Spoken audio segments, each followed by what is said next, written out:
Let me tell you about the kind of nerve it takes for a woman to hand you her 2-year-old, climb into a car idling at the curb, and stay gone for 13 years. Then come strolling back with a lawyer, a folder full of lies, and the gall to call herself a mother who only wants what's best for her boy. I lived all 13 of those years. She didn't live one of them. And if you already think you know how this ends, do me a favor and stay right where you are, because the part that matters is not the part you're bracing yourself for. My name is Harlan Brooks. I'm 64 years old. I spent 31 years as an electrician in a town in eastern Ohio you've never heard of, and for the last 13 of those years I have been the only thing standing between my grandson and a world that kept trying to tell him he was less than he is. I call him my boy. I know how that sounds. I'm his grandfather, not his daddy. But I'll tell you what I told the judge, and I'll tell it the same way every time. Blood made me his grandfather. Staying made me his father. Those are two different jobs, and only one of them is hard. Welcome to Dad's Harsh Revenge. Pour yourself something, settle in, and remember the rule of this channel. Every single person in these stories had every chance in the world to do the decent thing. They sat there and chose otherwise. Hit that like button if you've ever watched someone show up after the hard part was over and try to collect a prize they never earned. Subscribe, drop me a comment, tell me where you're listening from. I read them. I really do now. Before I tell you what she did, you have to understand how we got here. My daughter was 23 when she had Theo. She was sharp and pretty and restless, in a way I should have worried about more than I did. The boy's father was already a ghost by the time she gave birth. I never even shook the man's hand. For about 2 years she did okay. Not great, but okay. My wife and I helped. We watched him on weekends. We paid for the things that needed paying for. We told ourselves she was finding her feet. Then Theo started missing the milestones the pediatrician kept a checklist for, and my daughter started looking at her own son the way you'd look at a bill you couldn't pay. He didn't babble when the chart said babble. He didn't point. He lined up his blocks in a row by size, over and over, and he'd melt down if the dog walked through and knocked one loose. I thought it was wonderful, that careful little mind of his. She thought it was a verdict. He was diagnosed autistic just after his 3rd birthday. By then she was already halfway out the door. She just hadn't told us yet. It was a Thursday in March. She brought Theo over with a diaper bag and said she had a job interview 2 towns over, and could we keep him till evening. There was a man in a gray sedan at the end of our driveway. I remember the car because it had Pennsylvania plates, and I remember thinking, what's she doing with somebody from Pennsylvania? She kissed the top of Theo's head, set him down on our kitchen floor, and told me she'd be back by 6. She did not come back by 6. She did not come back at all. The man's name was Curtis. That's about the whole of what I ever learned about him. I'm not going to spend a lot of time on the weeks after that, because some things you carry quietly, and you don't go laying them out for strangers. I'll just say that a not quite 3-year-old who doesn't have the words yet has other ways of asking where his mother went. He stood at our screen door every evening for the better part of a month, right around the time the light goes gold, watching the road. I started leaving the porch light on so he wouldn't be standing there in the dark. After a while, I just never turned it off. 13 years later, it's still burning out there every night. You'll want to remember the porch light. It comes back. So we raised him, me and my wife, Theo's grandmother, in a house that was supposed to be where we got to slow down, not speed back up. I was 51 and crawling around on the floor relearning how to keep a small boy alive. I read everything. I sat in IEP meetings at the elementary school, where I was the oldest person in the room by 20 years and the only one on our side of the table. I learned that he needed his sandwich cut on the diagonal, or it wasn't a sandwich. I learned that loud restaurants were a kind of torture for him, and that a particular gray hoodie was basically a piece of safety equipment. I learned that my grandson, who would not look most people in the eye, could look at a page of numbers and see a shape the rest of us couldn't. My wife got 4 years with him. I want that on the record, because she earned it. She was the one who figured out he calmed down when you let him take a busted alarm clock apart and put it back together. She died of a stroke the spring he turned 7, sudden, no warning, gone before the ambulance got to the house. And then it really was just me. No partner to tag in at 3 a.m., nobody to call when I didn't know what I was doing. Just me and a 7-year-old who handled his grandmother's funeral by sitting in the back pew quietly drawing the church on the back of the program, every brick in its place, and who said to me that night, flat and certain in that way he has, "Grandma isn't coming back. But you didn't leave, so the count is still 1. I didn't understand it then. I do now. He was keeping score of who stays. Here's where I need you to actually pay attention. Theo took to computers the way some kids take to a ball. By 9, he was writing little programs. By 11, he'd built a thing. I still don't fully understand it. That helped kids who learned the way he learned practice reading, with no sounds and no flashing and no surprises. The way he'd always wished his own apps worked. He just made it. For himself, and then he put it out there for free, because it didn't occur to him to do otherwise. It spread. Quietly, then not quietly.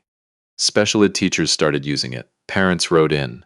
And the summer he was 14, a company that makes educational software offered to license what he'd built. After lawyers and a lot of paperwork I barely followed, the number on the agreement was $3.4 million, paid into a trust with me as the custodian until he turns 18. I found out the deal closed while I was sitting in the parking lot of the bank, and I cried like I haven't cried since my wife's funeral. Ugly, shaking, both hands on the wheel. There was nobody to call. There hadn't been for 7 years. When I came back in the house, eyes still red, Theo looked up from his laptop, took stock of my face, and said, "You're crying because it's a lot of money." "Yeah, buddy," I said. "It's a lot of money." He nodded once, satisfied, and went back to his screen. "It's the right amount. I checked what those usually go for." And then a second later, without looking up, "It doesn't change anything. We still have the same house and the same pancakes." That's a 15-year-old's idea of comfort, and let me tell you, it worked better than anything any grown adult ever said to me. He was 14 then. Hold on to that, because 13 months later he'd be 15, and that's exactly when the phone rang. It was a lawyer's office, a woman with a voice like a hotel lobby, all smooth surfaces and nothing to hold on to. She said she was reaching out about the welfare of the minor child. I asked her which minor child she thought she was talking about, and she said his name, my grandson's name, except she used my daughter's last name, the one he hasn't carried since he was a toddler. I corrected her. She acknowledged it the way you acknowledge a typo.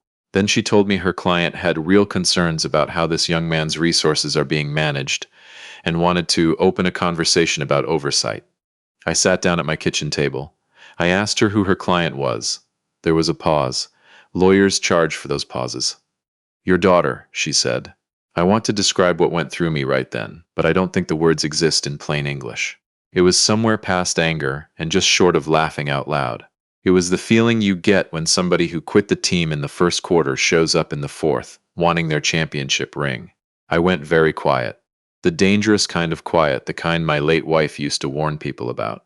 "Run that by me one more time," I said, and I was honestly impressed how level I sounded. She did. Then she explained, very professionally, that my daughter, the boy's biological mother, believed I might not be acting in his best interest, that as his mother, she had standing to petition the court, that there were, and I'm quoting the woman directly, questions about whether an elderly relative is the appropriate party to control a sum of this size. Elderly. She called me elderly.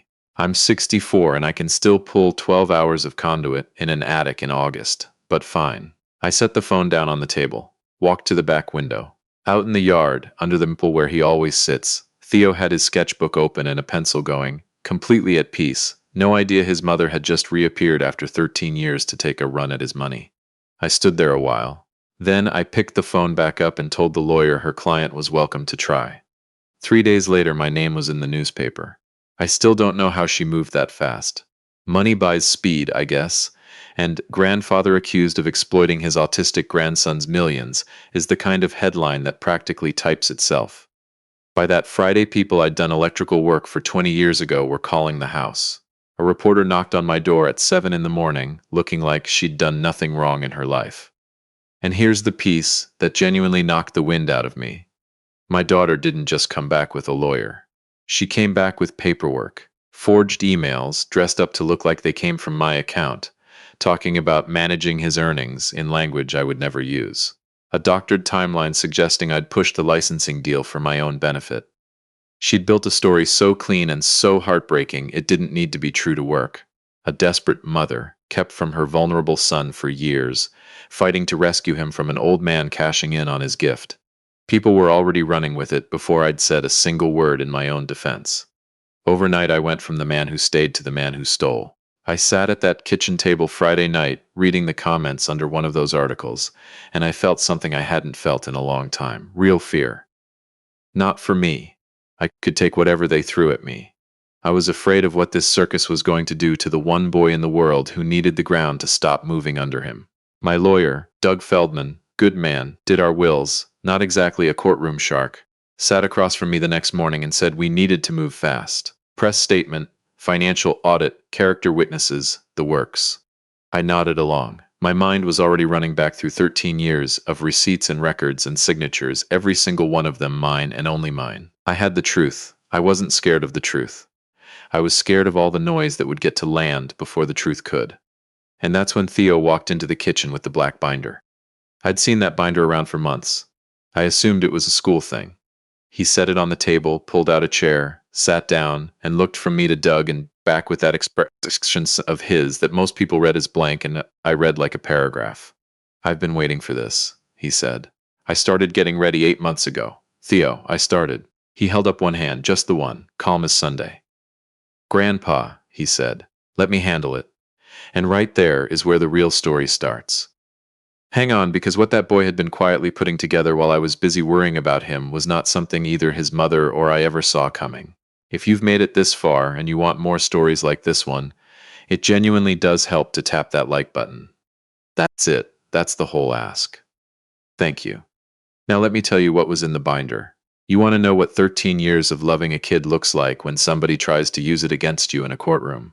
It looks like 41 tabs, alphabetized and dated and cross-referenced, put together not by me, not by my lawyer, but by a 15-year-old who'd seen his mother coming 8 months out and said absolutely nothing until he was ready. I didn't sleep that Friday night. I lay there running through the headlines, the forged emails, the precision of the whole thing. And that precision is exactly what should have tipped me off sooner. Because careful, patient, plays it 3 moves ahead. That's a Theo trait. And Theo didn't get it from me. I gave up around 5 and made coffee in the dark. A little while later I heard his door. He's always up early. He came down in the gray hoodie, sat across from me and slid the binder over. "You didn't sleep," he said. "Not a question." "Neither did you." "I slept 4 hours and 10 minutes. That's about normal for me." He tapped the cover. "Read the contents page first." The first page was a handwritten table of contents. Sections, dates, categories, all in his small, even print. I turned it and just sat there. "How long did this really take you?" I asked. "I started organizing the digital copies 8 months ago. When someone ran a background check on you." I looked up. "Somebody ran a, how do you know that?" He gave me the look. The patient one. The one that says I'd underestimated him again. I watched the accounts. I set alerts. "A firm pulled your records 8 months ago, and the firm shares an address with a law office 2 counties over. I didn't tell you because there wasn't anything to do about it yet, and you'd have just lost sleep." He paused. "You lose sleep over things you can't fix. I've noticed." I'm not going to pretend it didn't sting a little, finding out my grandson had been running counterintelligence out of his bedroom while I thought I was the one looking after him. I'm also not going to pretend I have ever in my life been prouder. "Okay," I said. "Walk me through it. Here's what he'd built, and I need you to understand the scope, because when I say the boy was ready, I mean ready the way a general is ready. Not just a plan, but a plan for when the plan fails. First, my records. Everything I'd kept for 13 years. Every therapy invoice. Every IEP with my signature, and only mine, on the parent line. Every doctor's visit, every prescription, every school conference, going back to before he could read. And underneath all of it, a log I hadn't even known he was keeping. A record of every significant day of his life and who was there for it. The answer, every single line, was me. Never his mother. Not once in 13 years. Second, and this is where I had to put my coffee down, his own archive. There's a thing about kids who remember everything and organize as a kind of breathing. They keep things, not as a habit, as a need. Theo had quietly held on to every piece of contact that ever came from his mother or about her. A couple of half-started letters from years back that she'd apparently thought better of mailing, and that had ended up in our recycling, which he'd fished out and kept. And a voicemail. From the spring he was 9. He played it for me once, and I asked him never to play it again. It was her voice, a little loose at the edges like she'd had a glass of something, on a number she didn't know he could reach. She said she hoped he was being looked after. She said she'd made her peace with her decision. She said she just wasn't built to be what he needed. and she was sorry, but sorry was all she had. She left that on a 9-year-old's voicemail. He'd saved it in 3 places and typed out a transcript himself, dated, with a notary stamp from one of those online services. A 9-year-old had notarized his own heartbreak so it would hold up later. I had to get up and stand at the window for a minute. The maple, the yard, the porch light still on from the night before because I never turn it off. Doug got to the house by 8 and started going through the binder with the face of a man watching a card trick he can't explain. About 20 minutes in, he leaned over to me and said, real quiet, "Harlan, this kid already won the case." But Theo wasn't done. He'd thought past the courtroom. He understood his mother's play wasn't only legal, it was public. She needed everybody to see me as the villain before any judge saw a single document. And the way you beat that, he explained to the two of us with the calm of a man giving a weather report, is not by yelling one big denial. One denial gets you one news cycle and then it's gone. You don't dump everything at once either. They pick the juicy part and bury the rest. You give them one thing a day, he said, tapping the binder. You make them keep coming back. You set the pace. Doug stared at him. Where did you learn that? Theo shrugged. I read. His attorneys, and yes, he'd researched and picked them himself. I just signed where the Guardian signs, started releasing documents to the press on a schedule he'd mapped out by hand. 1 a day. 14 days. Day 1, my attendance record from his school. 13 years, 1 signature, every single line. Day 2, the therapy billing, 1 name on every invoice. Day 3, a short statement in Theo's own words about his life and who'd raised him and who hadn't.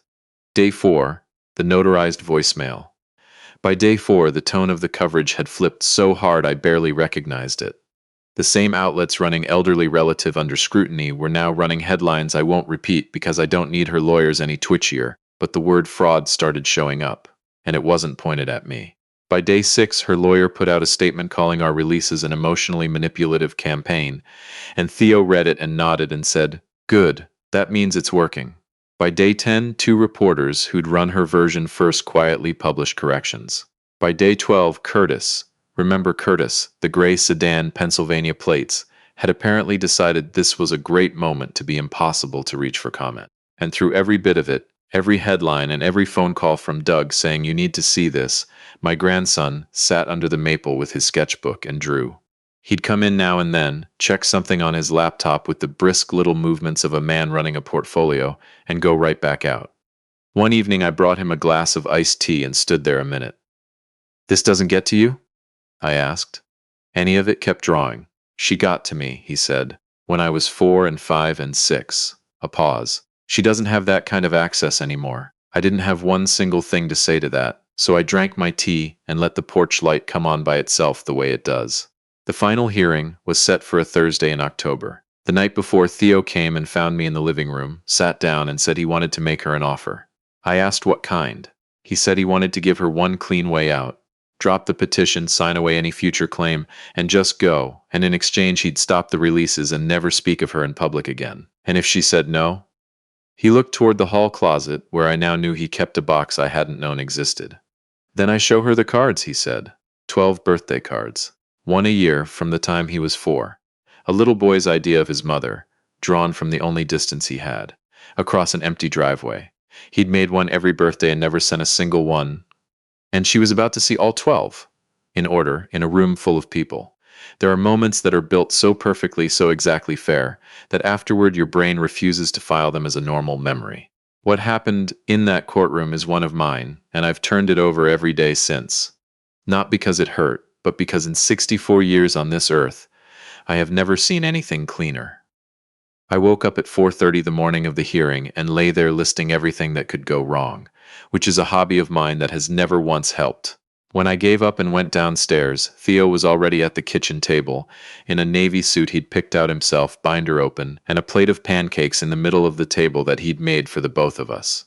"You made pancakes," I said. "Sit down, Grandpa." He didn't look up. We can't fix the timeline on an empty stomach. We ate.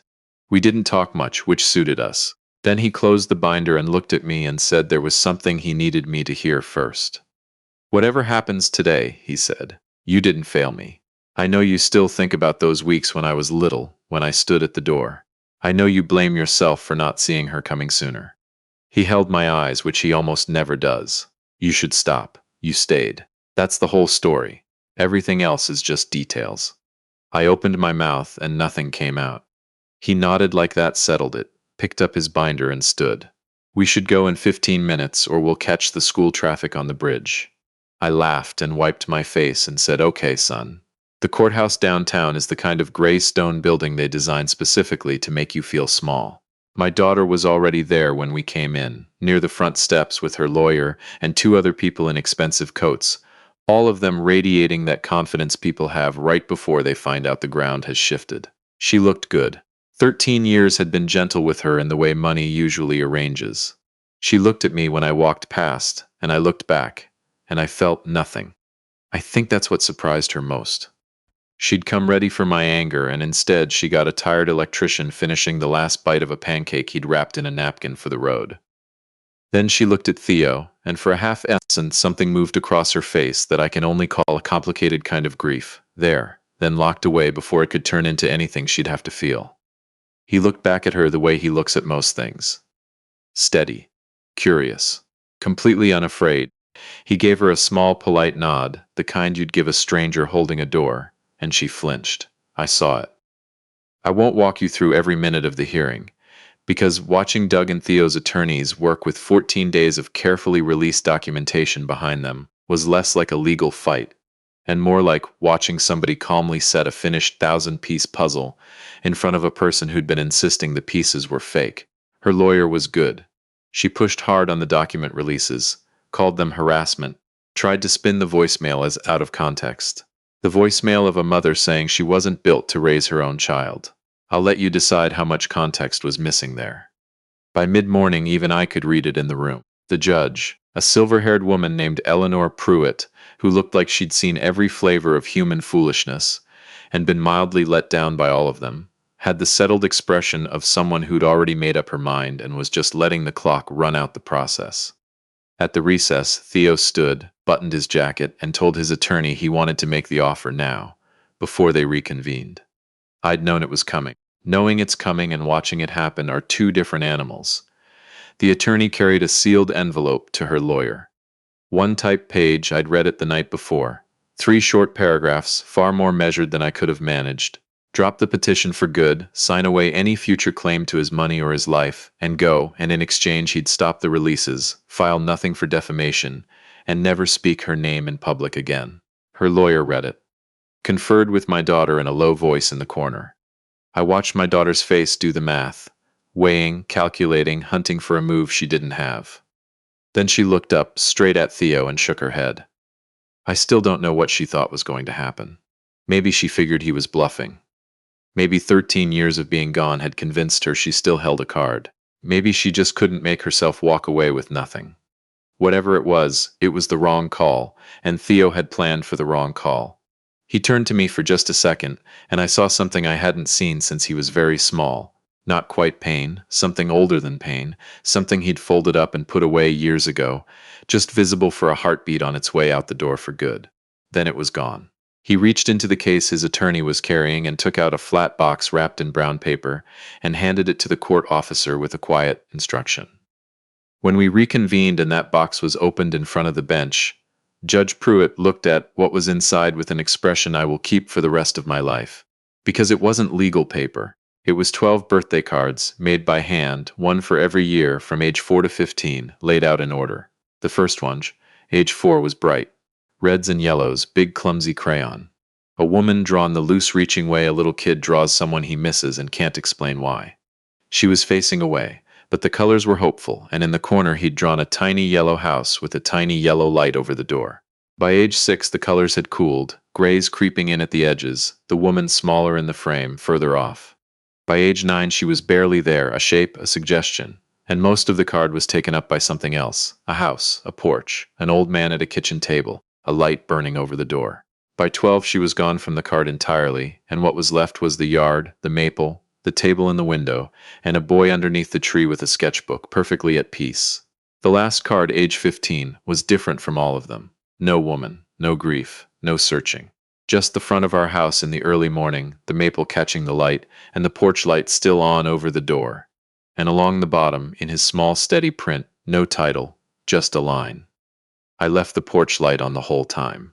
It was never for you. The courtroom was so quiet I could hear the air handler running in the ceiling. I looked at my daughter. She was staring at those 12 cards the way you stare at something you can't take back. Her hands were folded in her lap, and she'd gone very, very still.